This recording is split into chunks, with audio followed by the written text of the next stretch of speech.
네, 여러분 안녕하세요. 이상우 선생님입니다.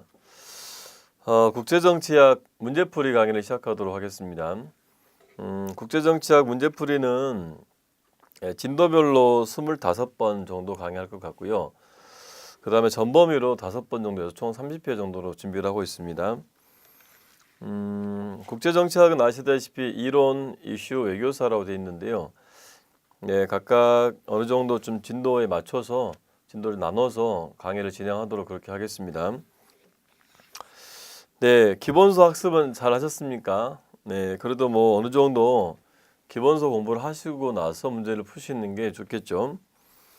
문제는 기출 문제를 변형한 것도 있고요. 제가 만든 문제도 있고, 그래서 각 그 진도별로 중요한 논점들을 다 잡아보는데 포커스를 맞추고 있습니다.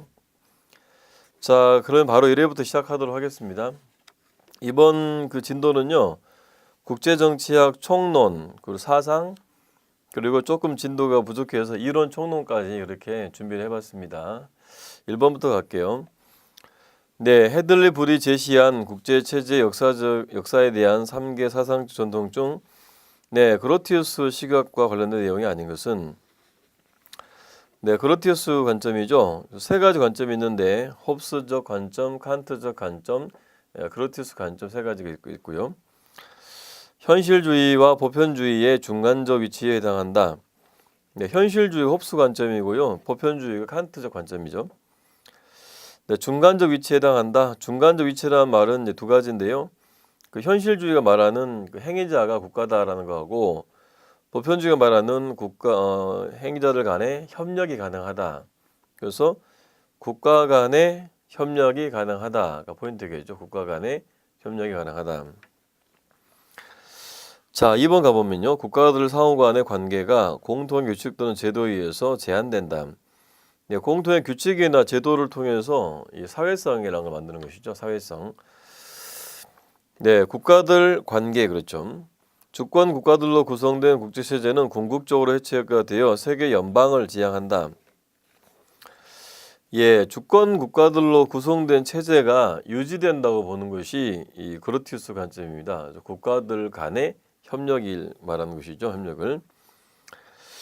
궁극적으로 해체가 돼 세계 연방을 지향한다. 칸트 이야기에 가깝죠. 칸트에 가깝긴 한데 세계 연방을 지향한다. 칸트는 세계 연방 뭐라고 그랬어요? 이데아라고 했지. 이데아. 바람직하지만 실현 가능성이 없다고 봤잖아요. 세력 균형은 국제 질서 형성에 긍정적 기능을 한다. 중요한 이야기인데요. 이상주의자들은 세력 균형에 대해서 비관적으로 봤잖아요. 세력 균형을 위한 전쟁이 이르렀다라고 보는데 여기는 세력 균형이 형성돼 있을 때 질서가 형성될 가능성이 높아진다. 맥락 아시겠죠? 둘이 균형이니까 서로 싸울 일이 별로 없잖아요. 싸우기 힘들잖아요. 그러니까 오히려 제도를 만들어서 차라리 협력을 하지 않은 쪽으로 갈 수도 있다라는 생각을 하는 거죠. 자, 그렇습니다. 요거 국제정치관은 뭐 B급이라고 전 분류하죠. B급으로서 뭐 중요한 문제고요. 자, 비국 관계자 보겠습니다. 옳지 않은 것은 비국 관계자에 대해서 콕스는 세계 질서 변혁에 있어서 긍정적인 기능을 할 수 있다라고 본다. 그래서 뭐 초국가적 역사블록이라 그러죠. 초국가적 역사적 정확히는 대항블록이죠.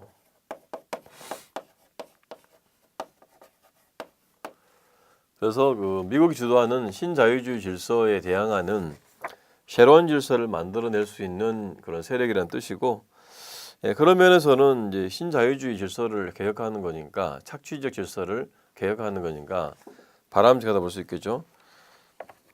2번 자유주의에서는 비국 관계자들의 영향력을 인정하면 이게 논쟁이에요. INGO들이 영향력이 있냐 없냐 이거 논쟁하잖아요. 있다는 거고 비국 관계자들이 정치 과정에서 역시 긍정적인 영향을 줄 것으로 본다. 뭐 여러 가지 뭐 국제 문제겠죠. 국제 문제를 해결함에 있어서 도움이 될 거라는 얘기죠. 현실주의에서는 국제기구나 다국적 기업 등을 국가의 정치 목표 달성을 위한 수단으로 간주한다. 이 국가의 정치적 목표는 기본적으로 생존과 안보, 권력 이런 거죠. 그래서 얘네들은 전부 다 권력 정치의 수단이라 보는 것이고요. 국제 그 기구에 대해서 뭐라고 얘기합니까? 그래서 뭐 중요한 이야기니까 현존 권력 관계의 단순한 그렇죠. 현존 권력 관계의 단순한 반영물이다. 현존 권력 관계의 단순한 반영물이다. 이렇게 말합니다. 자, 그렇습니다. 4번에 자유주의에서는 비이익관계자들이 국가가 개별적으로 해결할 수 없는 국제 문제를 해결할 수 있도록 해주며 현 웨스트팔리아 국제체제를 유지하는 역할을 한다고 본다.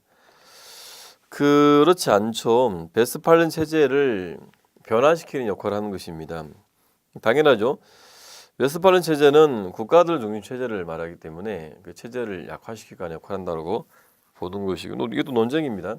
현실주의는 NGO들에도 불구하고 이런 근대 체제가 유지된다 보는 것이고 자유주의에서는 이제 변화된다고 보는 것이죠. 자, 3번은 좀 뜬금없네요. 이슬람 체제 어디 공부하다 보니 있어서 써놨는데요. 하여튼 그 시리아 사태나 뭐 이런 IS 이런 것 때문에 또 뭐 중동 테러 문제가 많잖아요. 그래서 좀 적어본 것 같은데요. 이슬람의 집 다랄 이슬람, 이슬람 교도의 지배 아래 놓여 있어서 이슬람의 법이 완벽하게 시행되고 있는 지역 다르 알 이슬람, 이걸 더 많이 만드는 거겠죠. 전쟁의 집 다르 알 하르브, 이 교도의 지배 아래 있어서 이슬람의 법이 행해지지 않는 지역을 말한다.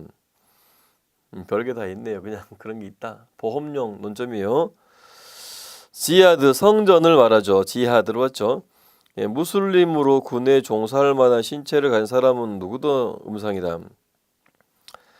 성전은 뭐 수단에 그 제한이 없겠죠. 군사적인 수단, 비군사 수단 전부 다 들어가는 것이고요. 전쟁의 집은 이슬람의 집과 달리 여러 이교도의 국가와 공동체 서로 경합하는 지역이다. 전쟁의 집, 전쟁의 집을 정복을 해서 다르 알 이슬람, 이슬람의 집을 확대하는 것이다. 4번 공공외교인데요.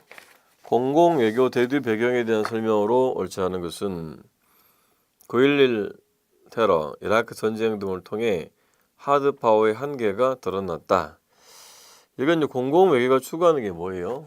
그렇죠. 연성 권력이잖아요. 그래서 하드파워가 한계가 있으니까 연성 권력을 추구하는 것이고 연성 권력을 확보하는 외교죠.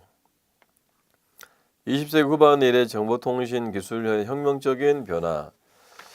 공공 외교의 수단입니다. 사람들 만나는 게 제일 좋겠지만은 한계가 있잖아요. 그래서 이제 이런 통신을 활용한다는 거죠. 이중의 의존의 심화. 이중의 의존은 우리나라 같은 경우에 군사 안보는 미국한테, 경제는 중국한테 의존돼 있는 걸 말하고요. 이중의 의존의 심화하고 큰 관련은 없죠. 그래서 이제 물론 이제 뭐 복잡하게 논리를 만들 수는 있는데 직접적인 관계를 갖는 것은 아닙니다. 정보의 민주화 및 접속의 자유 마찬가지고 또 뭐 22번과 비슷한 논점이 되겠죠. 공공외교. 원래 공공외교는요, 그 미국 그 부시 행정부 2기 때 썼던 변환외교 있죠. 뭐 이런 건 잘 안 나오긴 하는데요. 변환외교가요, 오바마 정부 들어와서 확대가 된 게 공공외교입니다. 맥락은 좀 기억해 두시면 좋을 것 같고요. 자, 5번 갑니다. 다국적 기업의 국제 정치적 역할에 대한 설명 중 가장 옳지 않은 것은 제품 수명주의 이론, 자유주의 이론이죠. 다국적 기업은 상품 개발 단계에서 발생하는 것이 아니죠. 개발 단계는 그 상품이 자본 집약적이잖아요. 그래서 노동 집약적으로 바뀌는 상황에서 다국적 기업이 노동 비용을 절감하고 이윤을 극대화하기 위해서 나가는 거죠.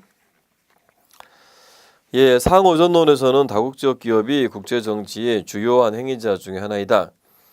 네, 상호전론은 그 자유주의 개념이기 때문에 이런 그 비관계자들의 영향력을 인정하는 거고요. 마르크스주의 다국적 기업은 중심부가 주변부를 착취하는 수단이다. 네, 이건 뭐라서요? 식민주의 기억하시죠?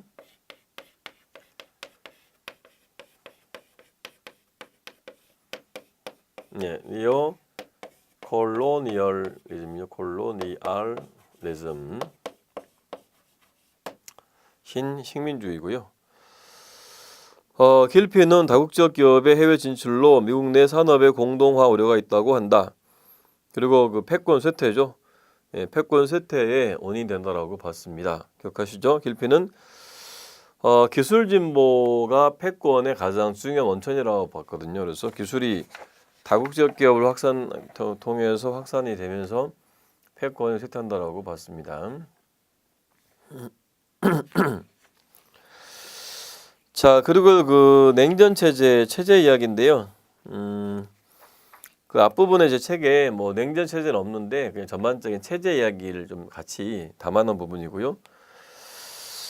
자, 6번 탈냉전 시대를 설명한 학자들의 주장이 바르게 연결되지 않은 것은 프란시스 후쿠야마 인정투쟁사의 종언, 네, 역사의 종언인데요. 역사가 인정투쟁사죠. 예, 사면 헌팅턴 문명 충돌인데 이슬람과 중화가 협력해서 서구 문명에 도전하는 것이죠.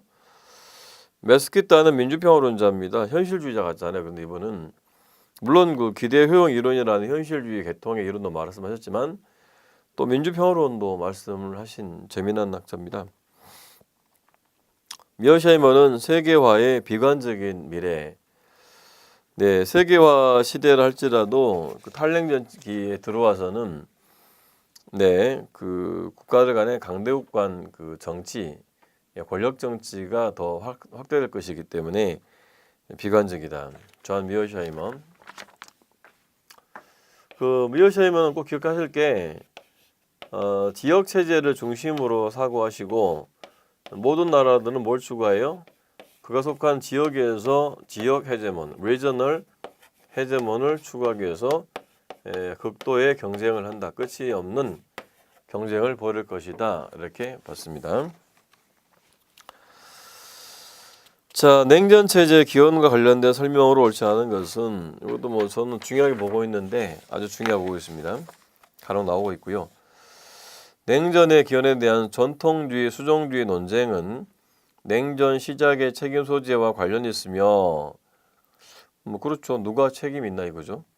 전통주의는 소련의 팽창주의 정책에서 수종주의는 미국의 팽창주의 정책에서 일차원을 찾는다.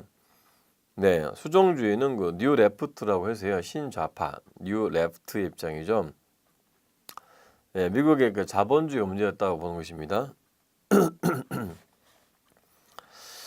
네, 미국의 대일 원자탄 투하는 소련에 대한 미국의 군사적 위기를 가시하는 들을 포함하고 있었고 이것이 미소 간 불신을 증폭시키는 한 원인이 되었다.